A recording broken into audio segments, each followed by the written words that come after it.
గాక. మరొకసారి మరి చేరి వచ్చిన మీ అందరికీ యేసుక్రీస్తు ఘనమైన నామములో వందనాలు తెలియజేస్తున్నాం.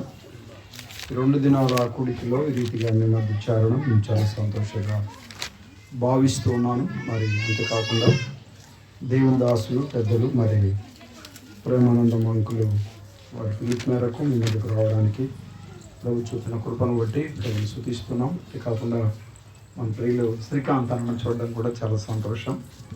వారి డాడీ గారు మరి మా సంఘంలో బాధ్యత కలిగిన పెద్దగా మరి చాలా దినాలు మార్కాపులో ఉన్నారు. మరి చాలా సంతోషం భావిస్తున్నాను. దేవుని నామానికి మహిమ కలుగును గాక. వారికి కూడా ప్రత్యేక వందనాలు తెలియజేస్తూ ఉన్నాం. మరి ఆ ప్రాంతంలో చేరి వచ్చిన దేవుని సేవకులకు పెద్దలకు కూడా వందనాలు తెలియజేస్తున్నాను. మీ అందరికి కూడా వందనాలు కనబడాలి, వినబడాలి. రైట్, మంచిది. ఒక చిన్న భాగాన్ని చదువుదాం. వాక్యం మీద మీ మనస్సు ఉంచాలని నేను కోరుతూ ఉన్నాను. మార్కు రాసిన సువార్త, పరిశుద్ధమైన బైబిల్ గ్రంథం ఉంది. మార్కు రాసిన సువార్త 2వ అధ్యాయం మార్కు రాసిన సువార్త. కొన్ని వచనాలు నేను చదువుతాను, దయచేసి మీరు గమనించాలని నేను కోరుతున్నాను. తర్వాత సోదరులు ఎవరైనా చదివి వచ్చిన సహాయం చేయాలని కోరుతున్నాను. 2వ అధ్యాయం 1వ వచనం చదువుతున్నాను. కొన్ని దినములైన పిమ్మట ఆయన మరలా కపెర్నహూములోనికి వచ్చెను. ఆయన ఇంట ఉన్నాడని వినవచ్చినప్పుడు అనేకులు కూడి వచ్చేది కనుక వాకిట నేను వారికి స్థలం లేకపోయింది. ఆయన వారికి వాక్యము బోధించుండగా కొందరు పక్షవాయువు గల ఒక మనుషులు 4 చేత మోయించుకొని ఆయన యుద్ధకు తీసుకొని వచ్చేది. చాలామంది కూడి ఉన్నందున వారు ఆయన యుద్ధకు చేరలేక ఆయనున్న ఇంటి చోటు పైన ఇంటి కప్పు ఇప్పి సందు చేసి పక్షవాయువు గలవానిని కరుపుతోనే దించారు. యేసు వారి విశ్వాసమును చూసి, కుమారుడా, నీ పాపములు క్షమించబడి ఉన్నవని పక్షవాయువు గలవానితో చెప్పాను. శాస్త్రులు కొందరులు అక్కడ కూర్చొని వారు, ఇతడు ఎందుకును చెప్పుచున్నాడు, దేవదూషణ చేయుచున్నాడు కదా, దేవుడు ఒక్కడే తప్ప పాపలు క్షమింపగలవాడు ఎవడని తమ హృదయంలో ఆలోచించుకొనుచుండిరి. వారు తమలో తాము ఇలాగ ఆలోచించుకొనుట యేసు వెంటనే తన ఆత్మలో తెలుసుకొని, మీరు ఇలాంటి సంగతులు మీ హృదయంలో ఎందుకు ఆలోచించుకొనుచుంటిరి? ప్రభు సహాయాన్ని కోరుదాం. చిన్న ప్రార్థన. పరిశుద్ధుడైన తండ్రి, మీరంతా నమ్మదగిన దేవుడు. ఈ యొక్క హైదరాబాద్ పట్టణాన్ని ప్రేమించి మీ స్వరక్తం ఇచ్చి సంపాదించిన సంఘాలను బట్టి మీకు స్తోత్రాలు. అదేవిధంగా ఈ కపెర్నహూములో గత ఉదయం నుంచి మీరు పలుకుతున్న వాక్కులను బట్టి మీకు స్తోత్రాలు. మీ దాసులు, మా ప్రియులు, ప్రేమానందం అంకులను, ఇంకా బాధ్యత కలిగిన పెద్దలను, పరిచారకులను నైనా వెన్నుకొని ఏర్పాటు చేసుకొని మీరు జరిగిస్తున్న ఈ భారమైన పరిచర్యను బట్టి మీకు స్తోత్రాలు.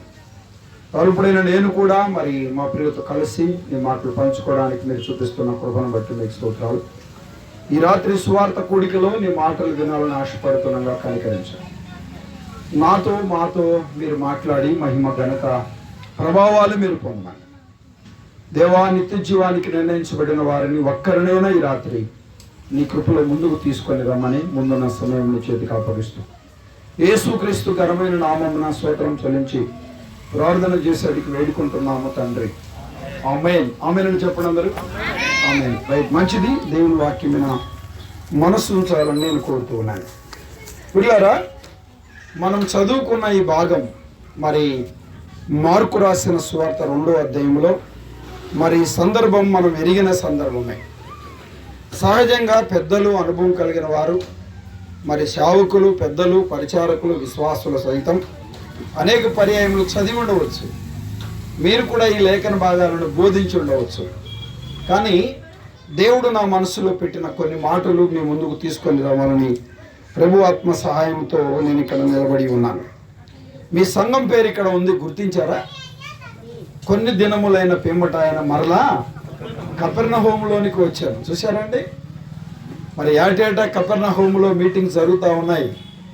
కపెర్నహూములోనికి ప్రభువు వారు నాటి దినాలలో వచ్చాడు. కొన్ని దినములైన పిమ్మట ఆయన మరలా కపెర్నహూములోనికి వచ్చాను. మరలా వచ్చిండా? అంతకుముందు వచ్చాడా లేడా? సమాధానం చెప్పండి, ఇబ్బంది లేదు. వినండి. మరలా కపెర్నహూములోనికి వచ్చాను. దైవ గ్రంథంలో కపెర్నహూము అనే దాని గురించి చాలా సంగతులు కపెర్నహూము గురించి చెప్పారు. కానీ దేవుని చిత్తం అయితే ఒకవేళ నేను బ్రతికుంటే మళ్ళీ పిలిస్తే కపెర్నహూము గురించే తర్వాత మాట్లాడడానికి నేను ప్రయత్నం చేయాలని ఆశపడ్డాను. విన్నాకలే ఆలోచన కలిగింది.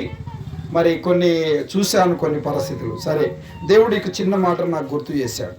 పిల్లారా, మనం చదువుకున్న ఈ లేఖన భాగంలో పక్షవాతము కలిగిన ఒక వ్యక్తి మనకు కనబడుతున్నాడు. ఆయన కొన్ని దినములైన పిమ్మట ఆయన మరలా కపెర్నహూములోనికి వచ్చెను అనే మాటలు మనం ఇక్కడ చూసినప్పుడు, మరి అనేకులు కూడి వచ్చింది కనుక వాకిటనైన వారికి స్థలము లేదు అనే మాట మనం చూస్తున్నాం. కపెర్నహూములోనికి వచ్చాడు. ఒక ఇంటిలో ఆయన ఉన్నాడు. మరి ఆ ఇంటిలో వాకిట నిండా మనుషులు ఉన్నారు, బయట కూడా మనుషులు ఉన్నారు. నాటి దినాలలో ప్రభువారు శరీరధారిగా ఆయన సంచరిస్తుండగా అనేక మంది ఆయనని వెంబడించేవారు. ఎవరు ఆయనని వెంబడించేవారు అని అంటే శాస్త్రులు వెంబడించేవారు, పరిచయులు వెంబడించేవారు. అంతేకాదు ఆయనను తప్పులు పట్టాలని వెంబడించేవారు. అంతేకాదు ఆయన ఎంట వెళ్తే రొట్టెలు చేపలు దొరుకుతాయి మాకు అని కొంతమంది ఆయన వెంబడించేవారు. తుదకు ఏ రీతిగా అయినా ఆయన ఎక్కడికి వెళ్ళినా ఆయనను బహుజన సమూహములు ఆయనను వెంబడిస్తూ ఉంటారు. తప్పులు పట్టేవారైనా, తినటానికి వచ్చేవాళ్ళైనా, శిష్యరికం చేసేవారైనా తుదకు ఏ రీతిగా అయినా ఆయనను వెంబడిస్తూ వచ్చారు. ఆయన ఉన్న ఒక ఇంటిలో ఆయన చేరాడు. చేరిన తర్వాత మరలా ఆయన ఆ ఊరికి రారేమని తలంచారు. ఎందుకంటే ఆయన మరలా కపెర్నహూములోనికి వచ్చెను అంటే ఈ మరలా వచ్చాడు, అంతకుముందు వచ్చాడు, ఇప్పుడు కూడా వచ్చాడు. మరలా వస్తాడో రాడో, ఒకవేళ ఆయన రాకపోతే పరిస్థితులు ఎలా ఉంటాయని వారు తలంచారు. అందుకే పక్షవాయువు అనే వ్యాధి కలిగిన ఒక వ్యక్తిని, ఆ వ్యక్తిని యేసు ప్రభు దగ్గరికి తీసుకురావడానికి వాళ్ళు ఆలోచన చేశారు. వారు ఆలోచన చేసినప్పుడు వినండి, నేను ఇలా ఇక్కడ రాయబడి లేదు, ఇలా నేను తలస్తున్నాను. నలుగురు మంచమును తిప్పేసి 4 కోళ్ళతో ఆ వ్యక్తిని వెతుకున్నారు అనుకుంటున్నాను. అంతే కదా, నలుగురు మోచారంటే 4 పాచ్యాలుగా తీసుకొని రావాలి. ఒక దుప్పట్లో వేసుకొని నలుగురు పట్టుకొని రాలేరు కదా. నలుగురు మంచాన్ని తిప్పివేసి ఆ వ్యక్తిని వెతుకొని తీసుకొని వచ్చారు. వచ్చిన తర్వాత నలుగురులో ఒక వ్యక్తి ఇలా అన్నాడు, ఎలాగనైనా యేసు ప్రభు దగ్గరికి తీసుకెళ్ళాలన్నాడు. ఒక వ్యక్తి అన్నాడు, ఈ జన సమూహం అంతా ఇలా నిండా ఉండగా, వాకిటనైనను స్థలము లేకుండా పరిస్థితి ఉండగా, ఆయన మధ్యలో ఉండగా ఎలా తీసుకెళ్ళగలం అన్నాడు. మూడోవాడు అన్నాడు, ఇక్కడే ఉంచుదాం, యేసు ప్రభు వారు వచ్చినప్పుడు ఎలాగైనా వీడిని చూస్తాడు, బాగు చేస్తాడు అని ఒకడు అన్నాడు. ఈ జనసమూహం అంతా తొక్కితే వీడు ముందే బాగలేని వాడు, ఆ జన సంచరులో ఎవరన్నా ఈయన తొక్కారంటే చచ్చిపోతాడు, అలా జరగదని 4వ ఒక ఐడియా చెప్పాడు. ఏమన్నాడంటే, ఇంటి పైకి ఎక్కుదామన్నాడు. ఇంటి పైకి ఎక్కి ఇంటి కప్పు ఇప్పి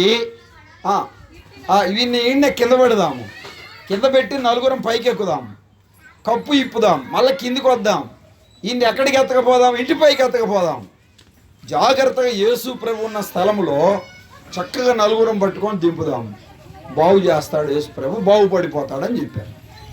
ఆ పరిస్థితి జరిగిన తర్వాత చాలా జాగ్రత్తగా మనకు గమనించాలి. వారు నలుగురు ఏం చేశారు, 4వ వ్యక్తి చెప్పిన మాటకు సమ్మతించారు. ఈ ఇల్లు ఎవరిది, ఇప్పితే ఏమవుద్ది, ఎక్కుతే ఏమవుద్ది, మరి ఇప్పితే ఇంటి వారు ఏమవుతారా అని ఏమో అక్కడ రాయబడలేదు. తుదకు ఏ రీతిగా నలుగురు కలిసి అది ఇప్పారనుకుంటున్నాం. నలుగురు కూడా ఆయనను తీసుకొని ఎక్కడ తీసుకెళ్లారు, కరెక్ట్గా యేసు ప్రభు ఉన్న స్థలంలోనే దించారు. ఎంతమంది దించారు, 4 అనుకుంటున్నాం. ఎందుకంటే ఒక వ్యక్తిని 4 పట్టుకొని వెళ్ళగలిగితేనే ఒక పరికరం, మంచం లాంటి దాని మీద తీసుకెళ్ళగలం. చాలా జాగ్రత్తగా మనకు గమనించాలి.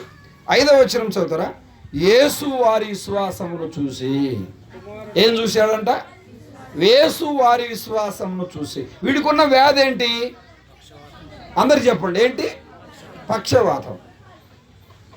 యేసు వారి విశ్వాసమును చూసి ఏమన్నాడు, కుమారుడా నీ పాపములు క్షమించబడి ఉన్నాయని చెప్పాడు. వినండి, వాడికున్న వ్యాధి ఏంటి, పక్షవాతం.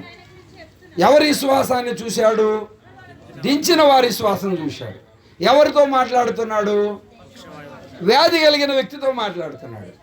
ఏమని మాట్లాడుతున్నాడు, నీ పాపములు క్షమించబడినాయి అంటున్నాడు. జాగ్రత్తగా గమనించాలి. అసలు వాడికున్న వ్యాధి ఏంటి? మరి యేసు ప్రభు ఏం చేయాలి? ఇప్పుడు యేసు ప్రభు ఆ పక్షవాతం అనే వ్యాధిని బాగు చేయాలి. చాలా జాగ్రత్త. డాక్టర్ దగ్గరికి వెళ్ళాం మనం. ఏంటే నీ పరిస్థితి? 3 రోజులు అంటే చలి జ్వరం వస్తూ ఉందండి, ఈ నీరసంగా ఉంటుంది, చెమట పుడుతుంది, ఏం అర్థం కావట్లేదు, నడవలేకపోతున్నా, ఏ తిన్నా కానీ తినబుద్ధి కావట్లే, చేదుగా ఉంది, కళ్ళు తిరుగుతూ ఉన్నట్టుంది. ఇదేనా చెప్పేదిమా? ఇదే కదా చెప్పేది. జాగ్రత్తగా గమనించాలి. ఇట్లా చెప్పినప్పుడు ఆయన ఏం చేశాడంటే 2 ఇంజక్షన్లు వేసాడు, 2 ట్యాబ్లెట్లు వేసాడు. ఇలా అన్నాడు, నువ్వు ఇంటికి వెళ్ళు, నీ కడుపు నొప్పి తగ్గుద్ది అన్నాడు అనుకోండి. వీడికున్న జబ్బుకి ఆయన చెప్పిన దానికి సంబంధం ఉందా లేదా? ఏంది అట్ట చూస్తున్నారు? నాకు జ్వరం వచ్చింది, కడుపు నొప్పి తగ్గుద్ది అన్నాడు డాక్టరు, ట్యాబ్లెట్లు ఇంజక్షన్లు ఇచ్చి. నాకున్న జబ్బుకి డాక్టర్ చెప్పిన దానికి సంబంధం ఉందా? మరి దానికి చెప్పడానికి ఎందుకు అట్లా సందేహపడుతున్నారు? సరే వినండి, తలనొప్పి వచ్చింది, వెళ్ళాను, తల ఒకటే నొప్పి అండి, అసలు భరించలేకపోతున్నా, తలకు బిర్రుగా ఎంత కట్టుకున్నా ఏం అమృతాందములు, ఇంకా జండు బాంబులు, ఏదో మెంతో ప్లస్లు, ఇంకా రకరకాలు పూసినా కానీ, టైగర్ బాంబులు పూసినా కానీ తల పగిలిపోతున్నట్టు ఉంది, తగ్గట్లేదని అనుకోండి. 2 ఇంజక్షన్లు వేసి ట్యాబ్లెట్లు ఇచ్చాడు. ఇలా అన్నాడు, నువ్వు ఇంటికి వెళ్ళు, నీ జ్వరం తగ్గుద్ది అన్నాడు అనుకోండి. ఏం చేస్తాం మనం? ఏంది వేరే డాక్టరా, లేకపోతే ఏంది ఇట్లా చెప్తున్నాడు ఏంది అనుకుంటాం లేదా? వినండి, వీనికున్న వ్యాధి ఒకటి, కానీ ప్రభువారు చెప్పేదానికి వ్యాధికి సంబంధం ఉందా? లేదు. మరి ప్రభువారు చెప్తుంది కరెక్టా తప్ప? అమ్మ ఇక్కడ సోదరులు చెప్పండి, ఎందుకు కరెక్ట్? ఉన్న వ్యాధి వేరు కదా. చాలా జాగ్రత్తగా దేవుని మాటల వైపు మనసు పెట్టాలి. బైబిల్ గ్రంథం చెప్తున్న మాట ఏంటంటే, యెషయా గ్రంథం 1వ అధ్యాయం 5వ వచనం చూస్తారా? యెషయా గ్రంథం 1వ అధ్యాయం 5వ వచనం చదవండి. మీరు మాట్లాడొద్దు, పిల్లలు మాట్లాడొద్దు, మీరు మాట్లాడమాకండి. రైట్, మంచిది. చదవండి. యెషయా గ్రంథం 1వ అధ్యాయం 5వ వచనం. నిత్యము తిరుగుబాటు చేయుచు కొట్టబడుదురు, ప్రతివాడు నడినెత్తిన వ్యాధి కలిగి ఉన్నాడు. ఎవడంట చెప్పండి? ప్రతివాడు నడినెత్తిన వ్యాధి కలిగి ఉన్నాడు. ప్రతివాడు. చాలా జాగ్రత్తగా దేవుని మాటల వైపు మనసు పెట్టాలి. కులాలలో భేదాలు ఉన్నాయా లేవా? ఉంటే ఉన్నాయి, లేదని చెప్పండి. ఎదురుగా పోతున్నారు మా తల్లులారా.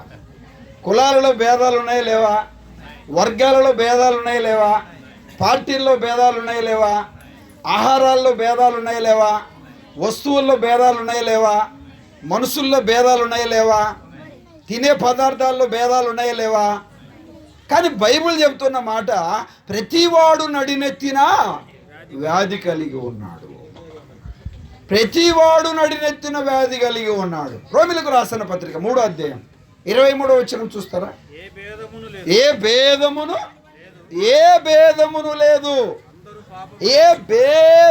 లేదు. రంగు భేదం ఉంది, కుల భేదం ఉంది, జాతి భేదం ఉంది, దేశ భేదం ఉంది, పాపములో చెప్పండి భేదం లేదు. ఏ భేదము లేదు. అందరూ పాపం చేసి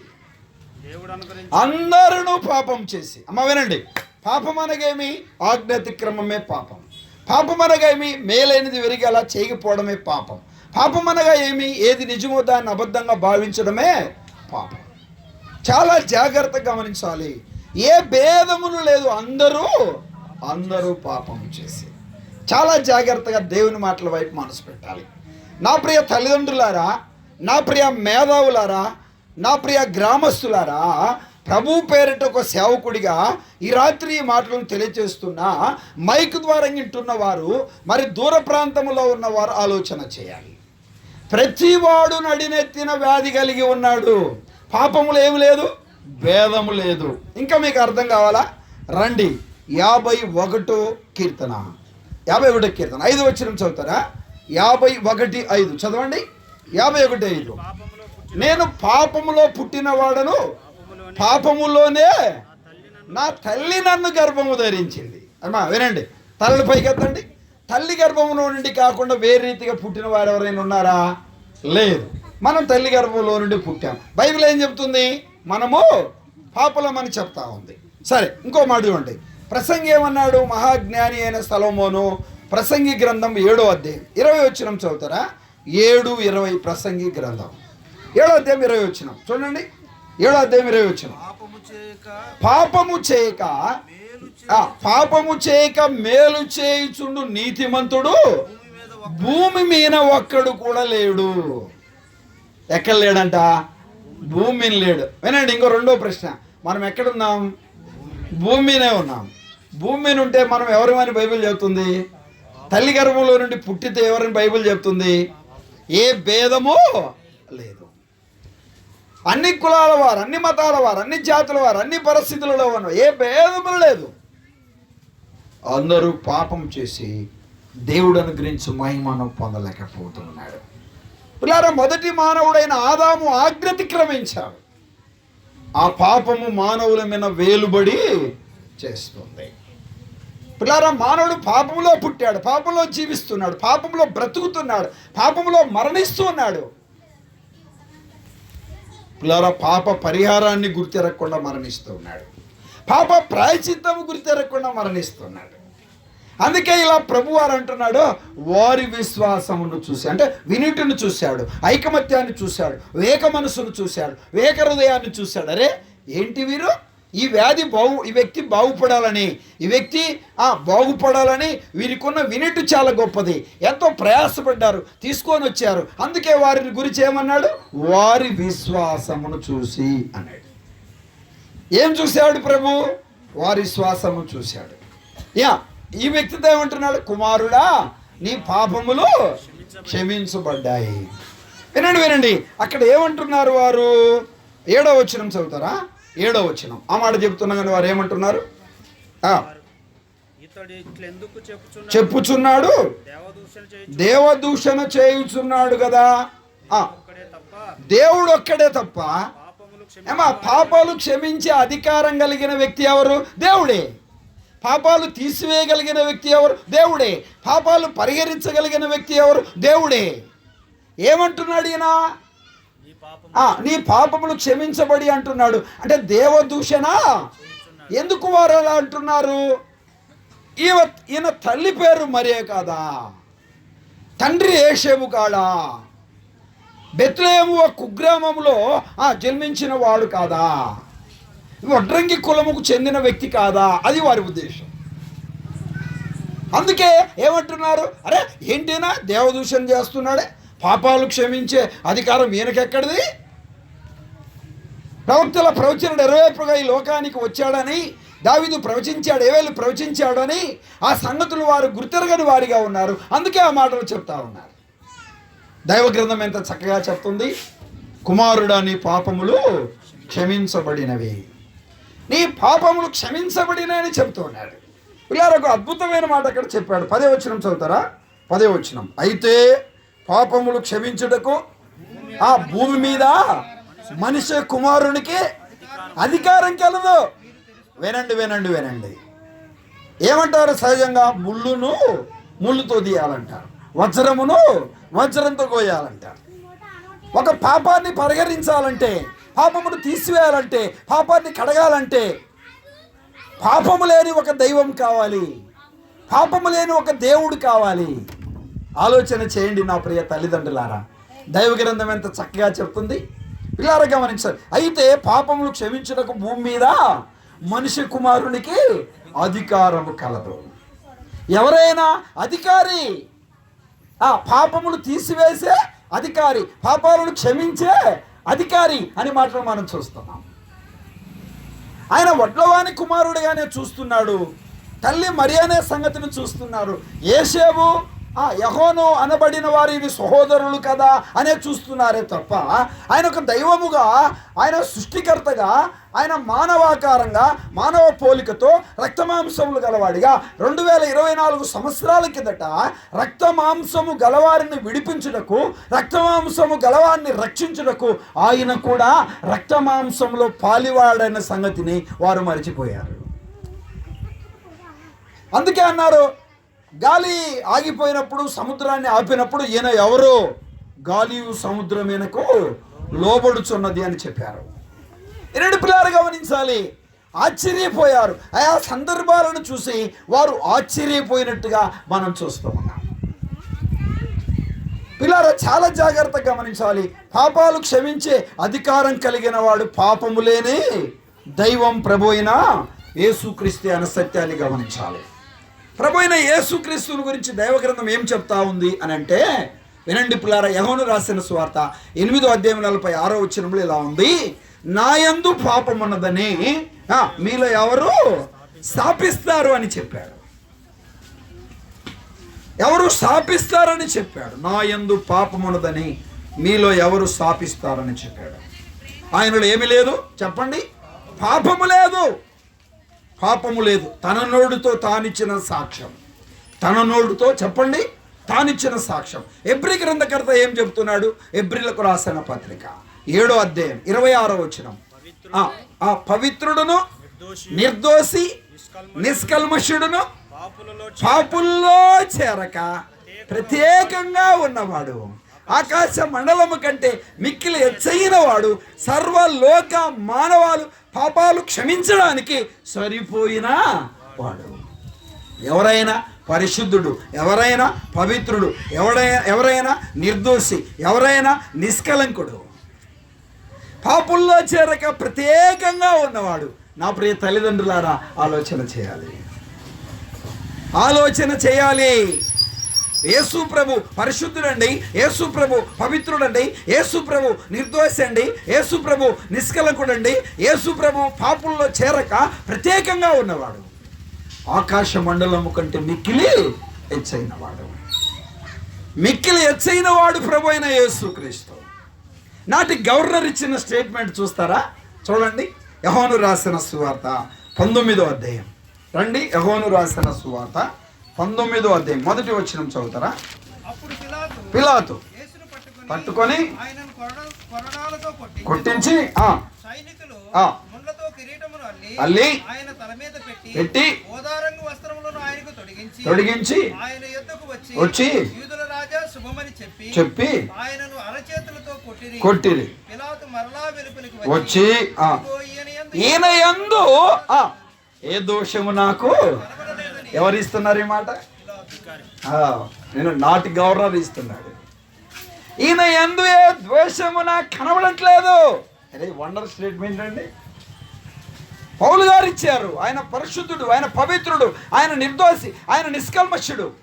ఆయన చెప్పాడు, ఏమంటున్నాడు? నా యందు పాపమున్నదని మీలో ఎవరు స్థాపిస్తారని చెప్పాడు. ఇలా ఏమంటున్నాడు చెప్పండి?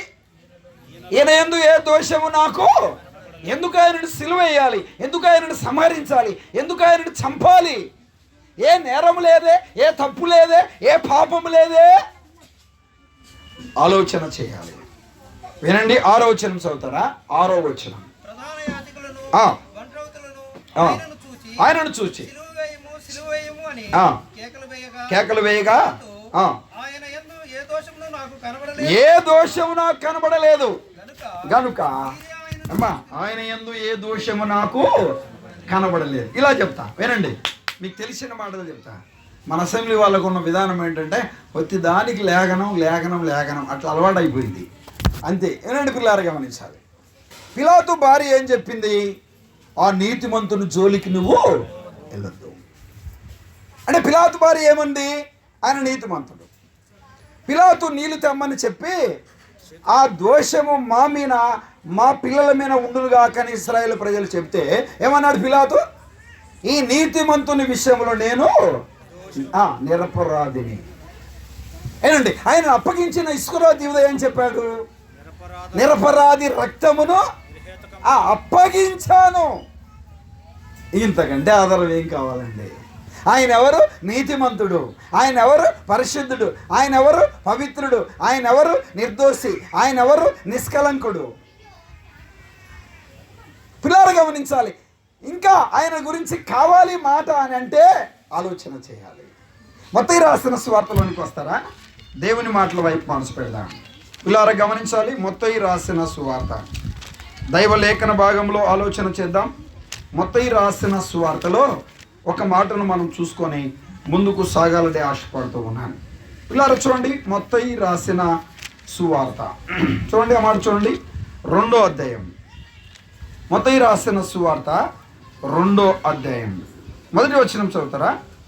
లేదు, మొదటి అధ్యాయం 25వ వచనం చదువుతారా? మొదటి అధ్యాయం 25వ వచనం. కను వరకు ఆమెను వెరుగకుండెను. Important point. ఎవరైనా యేషేపు వెరుగకుండెను. పురుషుడు కలయిక లేకుండా పుట్టినవాడు ప్రభు అయిన యేసుక్రీస్తు. పిల్లారా, చాలా జాగ్రత్తగా దేవుని మాటల వైపు మనసు పెట్టాలి. దైవ గ్రంథం ఎంత చక్కగా ఉందండి. ఆయన ఆమెను వెరుగకుండెను. ఇంకా మనం చూడగలం, వారు వేకము కాక మునుపు అనే మాట చూస్తాం. వారు వేకము కాక మునుపు అనే మాట చూస్తాం. పిల్లలు గమనించాలి. లూకా రాసిన సువార్తలు అంటాడు, గాబ్రియేలు దూత మరియమ్మ దగ్గరికి వచ్చి మాట్లాడుతున్నప్పుడు, వినండి, నీకు ఒక కుమారుడు పుడతాడు అంటే ఎలాగూ సాధ్యం అంటే పరిశుద్ధాత్మ నిమేనికి వస్తుంది, పుట్టబో శిశువు చెప్పండి పరిశుద్ధుడు. ఎంత మంచి మాట అండి. పుట్టబో శిశువు పరిశుద్ధుడు. గాబ్రియేలు దూత స్టేట్మెంట్ ఇచ్చింది. పిల్లలు గమనించాలి, గాబ్రియేలు దూత స్టేట్మెంట్ ఇచ్చాడండి, ప్రభువారు ఇచ్చారు. పిల్లలు గమనించాలి, దేవుని మాటల వైపు మనసు పెట్టాలి. ఆయన పాపము లేనివాడని దైవ గ్రంథము ఎంత చక్కగా చెబుతుంది. పిలాతు చెప్పాడు, పిలాతు భార్య చెప్పింది, ఇస్కరియోతు యూదా చెప్పాడు, పౌలు గారు చెప్పారు. ఆయన యందు ఏ పాపము నాకు, ఏ నేరము నాకు, ఏ ద్వేషము నాకు చెప్పండి కనబడుట లేదు. చూడండి, పేతురు గారు కూడా ఒక మాట చెప్పారు. వినండి, పేతురు రాసిన మొదటి పత్రిక 2వ అధ్యాయం 21వ వచనం చూస్తారా? 2:21. 2వ అధ్యాయం 21. బాధపడి నడుచుకున్నట్లు ఉంచిపోయాను. చూసారండి, ఆయన పాపము చేయలేదు. అమ్మా, ఏం చేయలేదు? ఆయన పాపము చేయలేదు. ఎబ్రిలకు రాసిన పత్రిక 4:15, 4వ అధ్యాయం 15వ వచనం. ఎబ్రిలకు రాసిన పత్రిక 4వ అధ్యాయం 15వ వచనం. మన ప్రధాన యాజకుడు మన బలహీనతల యందు మనతో సహభావము లేనివాడు కాడు గాని సమస్త విషయంలోను మన వలెనే శోధింపబడినను ఆయన పాపము లేని వాడిగా ఉండెను. చూసారండి, ఆయన పాపము లేనివాడు, ఆయన పాపము చెయ్యనివాడు. యెహోను ఏమంటున్నాడు? యెహోను రాసిన మొదటి పత్రిక 3వ అధ్యాయం 5వ వచనం. 3:5. యెహోను రాసిన మొదటి పత్రిక 3వ అధ్యాయం 5వ వచనం. 3వ అధ్యాయం 5వ వచనం చూడండి. పాపములు తీసివేయుటకు ఆయన ప్రత్యక్షమాయను. ఆయన పాపములు తీసివేయడానికి ప్రత్యక్షమయ్యాడు. కొరింథీ సంఘానికి రాస్తూ కొరింథీలకు రాసిన 2వ పత్రిక 5వ అధ్యాయంలోనికి రండి. కొరింథీలకు రాసిన 2వ పత్రిక 5వ అధ్యాయం 21వ వచనం. 5:21. నీతి అగునట్లు పాపం ఎరుగని ఆయన మన కోసము పాపముగా చేయబడ్డాడు. మన కోసం పాపంగా చేయబడ్డాడు. పాపము ఎరుగని ఆయన. ఇలా చెప్పనా? పాపము లేనివాడు, పాపము చేయనివాడు, పాపము ఏమీ లేడు, పాపము ఎరుగనివాడు, పాపంలో చేరక ఉన్నవాడు, ఆయన పాపమున్నదని ఎవరు స్థాపించగలరని చెప్పినవాడు. గవర్నర్ చెప్పాడు, ఆ నీతిమంతుడు. భక్తులు చెప్పారు, ప్రవక్తలు చెప్పారు, కన్యక గర్భవతి కుమారుణ్ణి కంటుంది యెషయా చెప్పాడు. ఎవరైనా పరిశుద్ధుడు. తల్లులారా, ఈ పరిసర ప్రాంతంలో ఉంటున్న నా ప్రియ తల్లిదండ్రులారా, మంచి మనసుతో ఒక సేవకుడిగా 2 చేతులు జోడించి చెప్తున్నా, యేసు క్రీస్తు జననాన్ని గురించి మంచి మనసుతో ఆలోచన చేయండి. మందిరపు సమీపంలో మీరు ఉన్నారు. యేసు ప్రభు యమన జాతి వాళ్ళ దేవుడు కాదు, తక్కువ జాతి వాళ్ళ దేవుడు కాదు, ఫలానికి సంబంధించిన దేవుడు కాదు. గాలి ఎంతమందికి అవసరమో, నీరు ఎంతమందికి అవసరమో, ఆహారం ఎంతమందికి అవసరమో, ఈ సూర్యుడు చంద్రుడు, ఈ ప్రకృతి ఎంతమందికి అవసరమో, యేసుక్రీస్తు కూడా అంతమందికి అవసరము. కట్టు కథ కాదు, కల్పన కథ కాదు ఇది. ఇలా నేను ఒక మాట ధైర్యంగా చెప్పగలను, ఏ కులంలో లేరు యేసు ప్రభుని నమ్ముకున్నవారు చెప్తారా? అన్ని కులాలలో, అన్ని మతాలలో, అన్ని జాతులలో, అన్ని దేశాలలో యేసు క్రీస్తుని నమ్ముకొని ఆరాధిస్తున్నారు. కొంతమంది మతములోకి దిగావా అంటున్నారు. మతం కాదు ఇది. మతము తాగుబోతును మారుస్తుందా? దొంగను మారుస్తుందా? వ్యభిచారిని మారుస్తుందా? అబద్ధికును మారుస్తుందా? మోసగాన్ని మారుస్తుందా మతం? చెప్పే నేను కూడా ఒకప్పుడు చిన్న వయసులో దుర్వ్యసనాలకు లోనే జీవించేవాడిని. దేవుని ప్రేమను ధిక్కరించి బ్రతికిన వాడను. దేవుని సేవకులంటే చాలా కోపం నాకే. అరే వచ్చారు రైల్లో అడుక్కోవడానికి సంచులు తగిలిసుకొని అని చెప్పేవాడిని. అదే సంచి నాకు పెట్టాడు దేవుడు. ఆలోచన చేయాలి. యేసు ప్రభు అంటే వేలనగా ఎగతాళిగా ఉన్నవాడిని నేను. నా ప్రియ తల్లిదండ్రులారా, ఆయన నీ రక్షకుడు, నీ ప్రభు, నీ తండ్రి, నీ దేవుడు, నీ మోచకుడు, నీ సృష్టికర్త. నువ్వు నమ్మినా నమ్మకపోయినా ఇది సత్యం, సత్యం, సత్యం, నగ్న సత్యం. ఇది ఆయన నీ సృష్టికర్త, ఆయన నీ సృష్టికర్త. నీ పాపాలు క్షమించగలిగిన దైవం, నీ పాపాలు తీసివేయగలిగిన దైవం, నీ పాపాలు క్షమించి నిన్ను మోక్షానికి తీసుకెళ్ళగలిగిన దైవం ప్రభు అయిన యేసుక్రీస్తు. చాలామంది అంటున్నారు యేసు ప్రభు పుట్టి 2024 సంవత్సరాలేగా అంటున్నారు. 24 సంవత్సరాలేగా అంటున్నారు. రెండు పిల్లలు గమనించాలి. వాక్కు అయిన దేవుడు, వాక్యమైన దేవుడు, ఆది అయిన దేవుడు. వినండి, ఆ పిల్లలు రక్తమాంసము గలవారైనందున దేవుని ప్రేమను ధిక్కరించి బ్రతుకుతున్న వారి ఉండగా ప్రవక్తలు చెప్పినా, న్యాయాధిపతులు చెప్పినా, రాజులు చెప్పినా, యాజకులు చెప్పినా, దేవుడే స్వయంగా చెప్పిన మారని మానవుడి కొరకు మానవాకారముతో ఆయన ఈ లోకానికి శరీరధారిగా వచ్చాడు. ఎలా వచ్చాడు చెప్పండి? శరీరధారిగా వచ్చాడు. ఆదికాండం 6వ అధ్యాయం 5వ వచనం, నరుల చెడుతనము భూమి మీద గొప్పదని, వారి దేవుని యొక్క తలంపులు ఊహంతయు కేవలం చెడ్డదని యెహోవా చూసి. ఆలోచన చేయాలి. నశించిన దాన్ని వెతికి రక్షించుటకు మనుష్య కుమారుడుగా ఈ లోకానికి వచ్చాడు. అమ్మా వినండి, భక్త మాంసములు గలవాడిగా ఈ లోకానికి వచ్చాడు. ఫిలిప్పీలకు రాసిన పత్రికలో వినండి 2వ అధ్యాయంలో 8వ వచనంలో ఉన్నాడు, ఆయన ఆకారమందు మనుషుడిగా కనబడి, ఆయన మనిషి కాదు, మనుషుడిగా కనబడ్డాడు. రక్తమాంసము గలవారిగా మనుషులు ఉండగా, రక్తమాంసములు గలవారిగా మనుషులను కలుగజేసి ఉండగా, ఆ రక్తమాంసము గలవారిని విడిపించుటకు, రక్షించుటకు ఆయన కూడా రక్తమాంసంలో పాలివాడయ్యాడు. పరలోకాన్ని వీడాడు, మహిమను వీడాడు, రాజరికాన్ని వీడాడు, అధికారాన్ని వీడాడు. మానవాళి పాప పరిహారం కొరకు పరలోకము నుండి భూలోకానికి వచ్చాడు 2024 సంవత్సరాల కిందట. మానవ ఆకారముతో ఈ లోకానికి వచ్చాడు. మీ అందరిని ఒక మాట అడుగుతున్నా, చెప్పండి, ఈరోజు తారీఖు ఎంత? 22. ఎన్నో నెల, ఎన్నో సంవత్సరం? ఈ తారీఖు ఎలా వచ్చింది? యేసుక్రీస్తు జననముతో ఈ తారీఖు వచ్చింది, ఈ నెల వచ్చింది, సంవత్సరం వచ్చింది. ఇది ఎవరు నమ్మినా నమ్మకపోయినా ఇది సత్యం. తారీఖును నమ్ముతున్నావా? యేసు ప్రభువుని నమ్ముతున్నావా? క్రీస్తు శకం, క్రీస్తు పూర్వం, AD BC చెప్పకుండా ఈ ప్రపంచ లెక్కలు మానవుడికి అర్థము. పుట్టినరోజు కావాలంటే ఏం కావాలి చెప్పండి? డేటు. ఏమ్మా పెళ్లి రోజు కావాలంటే ఏం కావాలి? డేటు. చచ్చిపోయే రోజు కావాలంటే ఏం కావాలి? తప్పుగా అర్థం చేసుకోమాకండి, డేటు లేకపోతే ఈ ప్రపంచానికి ఏమీ లేదు, మూలము లేదు. ఈ ప్రపంచానికి మూల ఆధారం ఎవరు? యేసుక్రీస్తు. నా ప్రియ తల్లిదండ్రులారా, ఆలోచన చేయండి, ఆలోచన చేయండి, ఆలోచన చేయండి.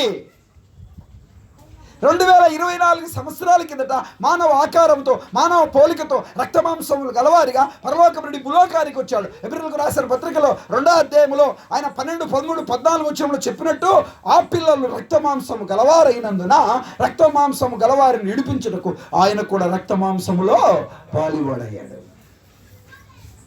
రక్తమాంసములో పాలివాడయ్యాడు.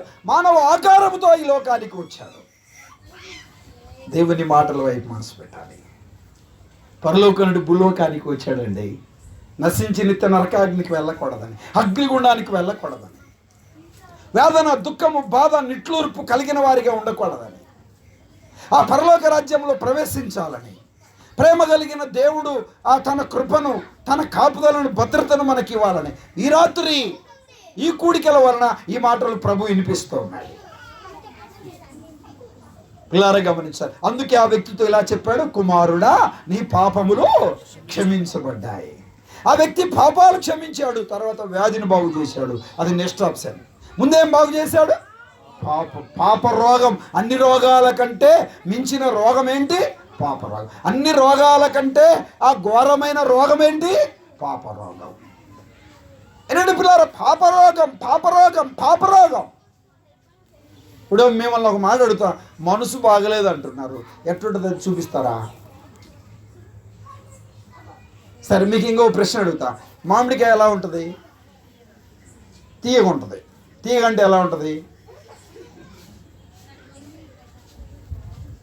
తీయగా అంటే ఎలా ఉంటుంది? సింపుల్ ప్రశ్నేగా. అదే అనమాట. Very good brother. తింటే అర్థం అవుతుంది. ఇక్కడ ఉన్న వాళ్ళంతా ప్రభు దయాళుడని రుచి చూచి తెలుసుకున్నవారు. ప్రభు దయాళుడు. పిల్లలు గమనించాలి. అనేక కులాలలో, అనేక మతాలలో, అనేక జాతులలో, అనేక తెగలలో యేసుక్రీస్తుని నమ్ముకొని ఆయన రాజ్య సువార్తను ప్రకటిస్తూ ఉన్నారు. ఆయన మహిమలో ముందుకు సాగుతున్నారు. బ్రతుకులు, జీవితాలు, హృదయాలు మార్చబడ్డాయి. వినండి పిల్లారా, గమనించాలి. ఇక్కడ ఉన్న శ్రీకాంత్ అన్న కూడా దేవుని ప్రేమను ఎరుగని వాడే. వారి నాన్నగారు కూడా దేవుని ప్రేమను ఎరుగని వారే. పిల్లారు గమనించాలి. ఇక్కడ చాలా మంది ఉన్నారు అలాంటి వారే. కానీ ప్రభువుని సొంత రక్షకుడిగా తెలుసుకున్నారు. బ్రతుకుల్లో, జీవితంలో గొప్ప మార్పు కలిగిన వారిగా ప్రభు అనుగ్రహించాడు. దైవ గ్రంథంలో ఎంత చక్కగా ఈ మాటలు తెలియజేస్తా ఉంది. ఆలోచన చేయాలి నా ప్రియ తల్లిదండ్రులారా. పాపములు క్షమించుటకు భూమి మీద మనుష్య కుమారుడికి చెప్పండి ఏముందంట? అధికారం ఉంది అనే మాటలు మనం చూస్తాం. ప్రభు ఎవరు? అధికారి. ఎవరు ప్రభు చెప్పండి? అధికారి, అధికారి, అధికారి. పిల్లలు గమనించాలి. ప్రభు మనల్ని ప్రేమించి పరలోకం నుండి భూలోకానికి వచ్చాడు. మన శిక్షను, మన శాపాన్ని, మన పాపాన్ని భరించడానికి ఆయన ఇష్టపడ్డాడు. ఆయన ఏ నేరము, ఏ తప్పు, ఏ పాపము చేయలేదు. ఏ పాపము చేయలేదు. మన పాదములతో చెడు స్థలంకు నడిస్తే ఆయన పాదములు చీరలు కొట్టారు. మన చేతులతో చెడు పనులు చేస్తే ఆయన తలలో, ఆయన చేతుల్లో ముళ్ళ కిరీటం పెట్టారు. మన తలతో చెడు ఆలోచనలు ఆలోచిస్తే ఆయన తలపైన ముళ్ళ కిరీటం పెట్టారు. మన నోటితో మాట్లాడకూడని మాటలు మాట్లాడితే ఆయన ముఖం పైన ఉమ్ము వేశారు. మన హృదయంలోని అపవిత్రతను బట్టి ఆయన పక్కలో బల్లిపోటు పొడిచారు. బలమైన వ్యక్తులు కొరడాలతో ఆయన ఈపును పిల్లరా కొట్టబడింది. 4 ఏళ్ళు చాలవలే ఆయన ఈపు దున్నబడింది. ఆయన ఏ నేరము చేయలేదు. ఆయన నోరు తెరవలేదు. నోరు తెరవలేదు. మైన వలె ఆయన కరిగిపోయాడు. చిల్ల పెంకు వలె ఆయన అయిపోయాడు. మాంసముతో వలె ఆయన అయిపోయాడు. ఆయన స్వరూపాన్ని కోల్పోయాడు. సొగసును కోల్పోయాడు. ఘోరాతి ఘోరమైన శ్రమలు ఆయన అనుభవించాడు. ఎంత ప్రేమను వెల్లడిపరిచాడు. ఏ స్థితిలో ఉన్న వారినైనా, ఏ పరిస్థితిలో ఉన్న వారినైనా ప్రేమ కలిగిన దేవుడు కోరుకునేది ఏంటి అంటే, నేను మిమ్మల్ని రక్షిస్తాను, రక్షణ ఇస్తాను, పాపక్షమాపణ ఇస్తాను, నెమ్మదినిస్తాను, ఆత్మ సంబంధమైన ఆనందాన్ని ఇస్తానని ప్రేమ కలిగిన దేవుడు కోరుతున్నాడు. రాత్రికాల సమయంలో ప్రభువుని మీ సొంత రక్షకుడిగా అంగీకరించడానికి ఇష్టపడతారా? ప్రభుని మీ హృదయంలో చేర్చుకోవడానికి ఇష్టపడతారా? ఆత్మ సంబంధమైన ఆనందం కలిగిన వారికి ఇష్టపడతారా? నా ప్రియ తల్లిదండ్రులారా, మంచి మనసుతో ఆలోచన చేయండి. మంచి మనస్సుతో ఆలోచన చేయండి. ఆలోచన చేయండి. ఆలోచన చేయండి. ప్రేమ కలిగిన వాడు ప్రభు, కృప కలిగిన వాడు ప్రభు, దయ కలిగిన వాడు ప్రభు, జాలి కలిగిన వారు ప్రభు. పిల్లారా గమనించాలి. ఏ స్థితిలో ఉన్న వారినైనా, ఏ పరిస్థితిలో ఉన్న వారినైనా ఆయన క్షమించగలిగిన వాడు. చెప్పన సఖ్యమైన మహిమయుక్తమైన ఆనందాన్ని ఇవ్వడానికి ఆయన ఇష్టపడుతున్నాడు. ఈ రాత్రికాల సమయంలో మైక్ ద్వారా వింటున్న నా ప్రియ తల్లిదండ్రులారా, దేవుని సంధికి చేరి వచ్చిన నా ప్రియ సోదరి సోదరులారా, ఈ రాత్రి మాటలు ఆలోచన చేయండి. మంచి మనసుతో ఆలోచన చేయండి. ఒకటి మాత్రం నేను చెప్పగలను, గుడ్డిగా దేనిని నమ్మనక్కరా లేదు. గుడ్డిగా దేనిని నమ్మనక్కర్లేదు. వాస్తవమైతే, నిజమైతే, సత్యమైతేనే అందులో నడవాలి. ఏది నిజమో, ఏది నిజం కాదో, ఏది సత్యమో ఏది అసత్యమో ఆలోచన చేయాలి. సమస్తాన్ని ఏం చేయాలి? పరీక్షించాలి. మేలైనది చేపట్టాలి. విశ్లేషణ చేసే జ్ఞానం మనకుంది, ఆలోచన మనకుంది. అంత అజ్ఞానంగా ఈ రోజుల్లో ఏమీ లేరు ప్రియారా. ఒక ఏదైనా ఒక వస్తువు ఇచ్చి ఇది ఆ వస్తువు కాదు అని చెప్తే ఏం చెప్తారు చెప్పండి? ఇది ఆ వస్తువే అని చెప్తారు. పిల్లారా, ఒక వాటర్ బాటిల్ కొంటే డేట్ ఉందా లేదా పరిశీలన చేస్తున్నాడు. అది ఏ కంపెనీ మంచి వాటర్ కాదో పరిశీలన చేస్తున్నాడు. ఒక మార్కెట్కి వెళ్ళాడా, నాణ్యమైన కూరగాయలు తెచ్చుకోవడానికి ఇష్టపడుతున్నాడు. బట్టల షాప్కి వెళ్ళాడా, నాణ్యమైన బట్ట, తక్కువ రేట్ అయినా చెప్పండి, నాణ్యమైన బట్టను కొనడానికి ఇష్టపడుతున్నాడు. నిజమైతే, సత్యమైతే, వాస్తవమైతే అందులో నడవాలి. గుడ్డిగా దేనిని నమ్మనక్కరా లేదు. గుడ్డిగా దేనిని నమ్మనక్కర్లేదు. ప్రేమ కలిగిన దేవుడు ఈ రాత్రి మాటలు తెలియచేస్తున్నాడు. ఆత్మ సంబంధమైన ఆనందాన్ని, సంతోషాన్ని ఇవ్వడానికి ఇష్టపడుతున్నాడు. తలలోంచండి, కళ్ళు మూయండి, ప్రార్థన చేద్దాం. ప్రభు పాదాలు పట్టుకుందాం, ప్రభు సహాయాన్ని కోరుదాం. నా ప్రియ తల్లిదండ్రులారా, నా ప్రియ అమ్మ బాబు, నా ప్రియ సోదరి సోదరులారా, ప్రేమ కలిగిన దేవుడు, అందరూ తలలోంచండి, కళ్ళు మూయండి, ప్రార్థన చేద్దాం. ప్రార్థన చేద్దాం, ప్రార్థన చేద్దాం. ఈ మాటలను విన్నారు. విన్న మాటలను ఒకసారి ఆలోచన చేయండి. ఇదిగో ఆ వ్యక్తితో ప్రభు మాట్లాడాడు. నీ పాపములు క్షమించబడ్డాయని ప్రభు చెప్పాడు. పిల్లారా, పాపాలు క్షమించాడు, ఆత్మరక్షణ ఇచ్చాడు. పాపాలు క్షమించాడు, తన బ్రతుకును మార్చాడు. నా ప్రియ చెల్లి, నా ప్రియ తమ్ముడు, నువ్వు ఎంత ఘోర పాపమైనా కావచ్చు, ఎంత దుర్మార్గుడు అయినా కావచ్చు, ఏ స్థితిలోనైనా ఉండొచ్చు, నీ కోటి పాపాలను ప్రభుకు అడిగి నీ బ్రతుకును మార్చడానికి ఇష్టపడుతున్నాడు. నీ హృదయాన్ని మార్చడానికి ఇష్టపడుతున్నాడు. ఆత్మ సంబంధమైన ఆనందాన్ని ఇవ్వడానికి ఇష్టపడుతున్నాడు. ఈ రాత్రి ప్రభుని హృదయంలో చేర్చుకోవడానికి ఇష్టపడతావా? యేసు ప్రభుని నమ్మిన నువ్వు, యేసు రక్తంలో కడగబడ్డ నీవు, మారు మనసు పొందిన నీవు, హృదయంలో ఒక సంపూర్ణ నిశ్చయిత కలిగిన వ్యక్తిగా ఈ రాత్రి కూడిక నుండి బయటికి వెళ్ళు. ఒక సేవకుడిగా 2 చేతులు జోడించి చెబుతున్నా, ఇంకా యేసు ప్రభుని నమ్మకపోతే, యేసు రక్తంలో కడగబడకపోతే, మారు మనసు పొందకపోతే, యేసు క్రీస్తుని స్వంత రక్షకుడు అంగీకరించకపోతే, నిజమైన ఆయన నువ్వు పరిశుద్ధుడు అని, పవిత్రుడు అని, నిర్దోషి అని, నిష్కలంకుడు అని, పాపాలు క్షమించి అధికారం కలిగిన వాడు అని, నన్ను ప్రేమించి నా కొరకు నీ ప్రాణం అర్పించావని నేను నమ్ముతున్నానయ్యా. నా హృదయంలో నేను చేర్చుకోవడానికి ఇష్టపడుతున్నాను అనబడిన వారు ఎవరైనా ఉంటే, మీరున్న చోటున ధైర్యంగా మీ కుడి హస్తాన్ని పైకి చూపిస్తారా? మీ కొరకు ప్రార్థన చేస్తాను. చెల్లి ఉన్నారా? తమ్ముడు ఉన్నారా? బాబు ఉన్నారా? భయపడొద్దు. ఎవరైనా ఉంటే ప్రభు నీతో మాట్లాడితే, నమ్ముకోవాలని ప్రభు ప్రేరేపిస్తే ధైర్యంగా మీ కుడి హస్తాన్ని పైకి చూపించండి. మీ కొరకు ప్రార్థన చేస్తాను. ప్రార్థన చేయబోతున్నాను. భయపడవద్దు, అధైర్యపడవద్దు. దేవుడు నీతో మాట్లాడితే, నమ్ముకోవాలని ప్రభు ప్రేరేపిస్తే ధైర్యంగా మీ కుడి హస్తాన్ని పైకి చూపించండి. మీ కొరకు ప్రార్థన చేస్తాను. ప్రార్థన చేసుకుందాం, ప్రార్థన చేసుకుందాం. చెల్లి ఉన్నారా? తమ్ముడు ఉన్నారా? అమ్మ ఉన్నారా? నా ప్రియ తల్లిదండ్రులారా ఉన్నారా? ఉంటే ఈ రాత్రి ధైర్యం మీ కుడి హస్తాన్ని పైకి చూపించండి. మీ కొరకు ప్రార్థన చేస్తాను. ప్రార్థన చేసుకుందాం, ప్రార్థన చేసుకుందాం, ప్రార్థన చేసుకుందాం. ప్రభు నీ బ్రతుకును మార్చడానికి ఇష్టపడుతున్నాడు. నీ హృదయాన్ని మార్చడానికి ఇష్టపడుతున్నాడు. చెప్పన సత్యమైన మహిమయుక్తమైన ఆనందాన్ని ఇవ్వడానికి ఇష్టపడుతున్నాడు. పరలోక రాజ్య భాగ్యం ఇవ్వడానికి ఇష్టపడుతున్నాడు. ఆత్మ సంబంధమైన ఆనందాన్ని ఇవ్వడానికి ఇష్టపడుతున్నాడు. ఇన్ని మాటలు విన్న హృదయంలో ఒక గొప్ప మార్పు కలిగిన వ్యక్తిగా నువ్వు జీవించాలని ఆశపడుతున్నాడు. వాత వేయబడిన మనస్సాక్షి కలిగి వెళ్ళొద్దు. హృదయాన్ని కఠినపరచుకొని వెళ్ళొద్దు. నమ్ముకోవచ్చని వాయుదేశి వెళ్ళొద్దు. హృదయంలో, బ్రతుకులో, జీవితంలో ఒక మార్పు కలిగిన వ్యక్తిగా నేను ఉండాలని ప్రభు కోరుకుంటున్నాడు. ఎన్నో పర్యాయములు నేను విన్నానని తలంచొద్దు. ఎవరైనా ఉంటే ధైర్యంగా మీ కుడి హస్తాన్ని పైకి చూపించండి. మీ కొరకు ప్రార్థన చేస్తాను. ఉన్నారా? ఇంకెవరైనా? తల్లి ఉన్నారా? బాబు ఉన్నారా? అమ్మ ఉన్నారా? ఉన్నారా? ప్రభు నమ్ముకోవడానికి ఇష్టపడితే, ప్రభు రక్తంలో కడగబడడానికి ఇష్టపడితే, మారు మనసు పొందడానికి ఇష్టపడితే, ప్రభు మిమ్మల్ని ప్రేరేపిస్తే ఈ కూడికి పోయిన అనంతరం ముందుకు వస్తే మీ కొరకు చిన్న ప్రార్థన చేసి వదిలిపెడతాం. ప్రభు మిమ్మల్ని దీవిస్తాడు. నమ్మిన వారు హృదయంలో, బ్రతుకులో, జీవితంలో గొప్ప మార్పు కలిగిన వారిగా జీవించాలని ప్రభు పేరిట నేను తెలియజేస్తున్నాను. పరిశుద్ధుడైన తండ్రి, మీరు ఎంతైనా నమ్మదైన దేవుడు, నీ అపారమైన ప్రేమను బట్టి మీకు స్తోత్రం. ఈ రాత్రి కాల సమయంలో మీరు పలికిన వాక్కులను బట్టి మీకు స్తోత్రం. నువ్వు దేవుడు అని, రక్షకుడు అని, విమోచకుడు అని, ముక్తిదాతవు అని, సృష్టికర్తవని మా పిల్లలకు తెలియజేశారు. విన్న మాటలు హృదయాలలో ఉంచండి. పరిసర ప్రాంతంలో విన్నారు, చేరి వచ్చిన వారు విన్నారు.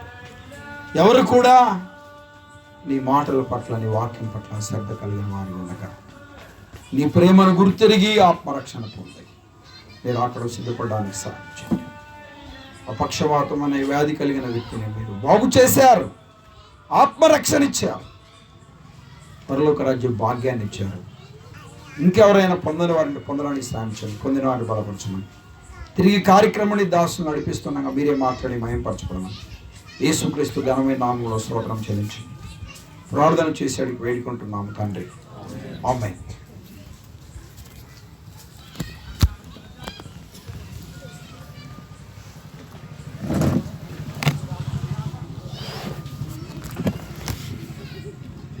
మంచిది. రాత్రి వేళ ఈ ప్రాంగణంలో మనమందరము సమకూర్చబడి కీర్తనలు పాడుకొని ప్రభుని స్తుతించే భాగ్యం ఇచ్చాడు ప్రభు. అలాగే దైవ గ్రంథంలో నుంచి కొన్ని లేఖన భాగాలని మనము ధ్యానం చేసుకునే భాగ్యాన్ని, వినే భాగ్యాన్ని ప్రభు మనకు అనుగ్రహించి ఇచ్చిన దాన్ని బట్టి ప్రభుకి మహిమ కలుగును గాక. కరెంటు కూడా ఉదయకాలం నుంచి పోలేదు. చాలాసార్లు ఇక్కడ మీటింగ్ పెట్టినప్పుడు కరెంటు ప్రాబ్లం, ఎన్నోసార్లు కరెంటు పోవటం రావటం జరిగింది. దేవుని కృపను బట్టి ఉదయకాలం నుంచి మంచి వాతావరణం, శనివారం వరకు చల్లటి వాతావరణం ఉండగానే ఉక్క పోస్తుంది, చెమట పోస్తుండేది. కానీ ఈ దినము ఉక్క లేదు, చెమట లేదు, మంచి వాతావరణం ప్రభు ఇచ్చాడు. కారణం ఏంటంటే